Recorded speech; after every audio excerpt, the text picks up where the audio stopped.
La granja. A les granges es poden trobar animals com l'ovella.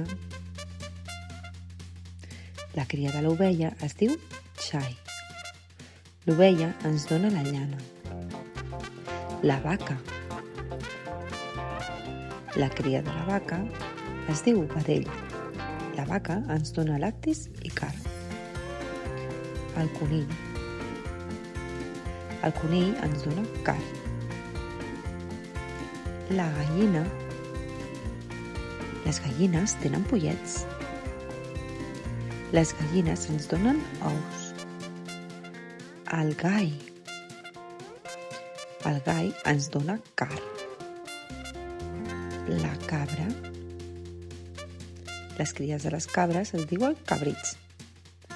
La cabra ens dona lactis. El cavall. Les cries dels cavalls es diuen poltres. I l'ase.